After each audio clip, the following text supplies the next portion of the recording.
মার্কিন president Donald Trump ক্ষমতায় আসার পর থেকেই নানা বাধার মুখোমুখি হতে হচ্ছে বাংলাদেশ সহ বিভিন্ন দেশের নাগরিকদের।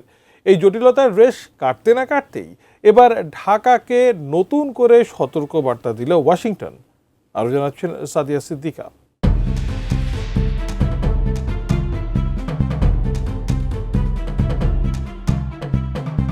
মার্কিন ভিসা সংক্রান্ত জটিলতায় সবসময়ই নানান বাধার মুখে পড়েন বাংলাদেশিরা। এবার যুক্তরাষ্ট্র ভ্রমণে ইচ্ছুক বাংলাদেশি নাগরিকদের জন্য সম্প্রতি সতর্ক বার্তা ও দিক নির্দেশনা জারি করেছে ঢাকায় অবস্থিত মার্কিন দূতাবাস।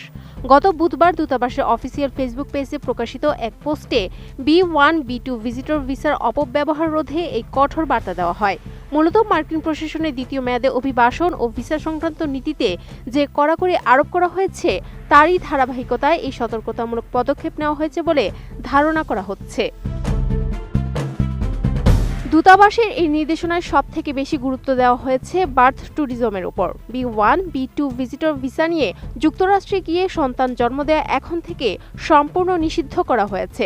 লক্ষ্য করা গেছে যে অনেক বাংলাদেশি নাগরিক এই ভিসা ব্যবহার করে যুক্তরাষ্ট্রে গিয়ে সন্তান জন্ম দেওয়ার চেষ্টা করেন, যাতে শিশুটি জন্মসূত্রে মার্কিন নাগরিকত্ব পায়। দূতাবাস স্পষ্ট জানিয়ে দিয়েছে এই ধরনের কর্মকাণ্ড ভিসার নিয়মের এক ভয়াবহ লঙ্ঘন এবং এর ফলে সংশ্লিষ্ট ব্যক্তির বর্তমান ভিসা বাতিল সহ ভবিষ্যতে যুক্তরাষ্ট্রে প্রবেশের উপর স্থায়ী নিষেধাজ্ঞা জারি হতে পারে।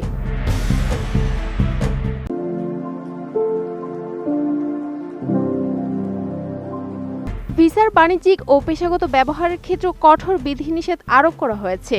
নির্দেশনায় বলা হয়েছে, ভিজিটর ভিসা নিয়ে যুক্তরাষ্ট্রে অবস্থানকালে কোনো নিয়োগকর্তা বা ব্যবসা প্রতিষ্ঠান থেকে পারিশ্রমিক পাওয়া যায় এমন কোনো কাজে যুক্ত হওয়া যাবে না। অর্থাৎ এই ভিসায় গিয়ে কেউ বেতন ভিত্তিক কোনো কর্মসংস্থানে অংশ নিতে পারবেন না। তবে ব্যবসায়িক আলোচনা, সেমিনার বা সম্মেলনে অংশগ্রহণের ক্ষেত্রে আগের মতোই অনুমতি বহাল থাকবে।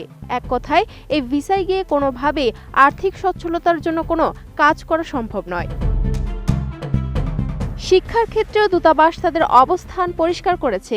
ভিজিটর ভিসা নিয়ে যুক্তরাষ্ট্রে গিয়ে কোনো ধরনের ডিগ্রি অর্জন বা প্রাতিষ্ঠানিক ক্রেডিটের জন্য পড়াশোনা করা যাবে না।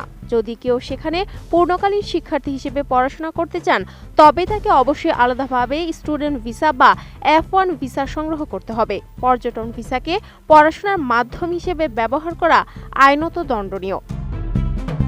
Sadia Siddika, ATN news.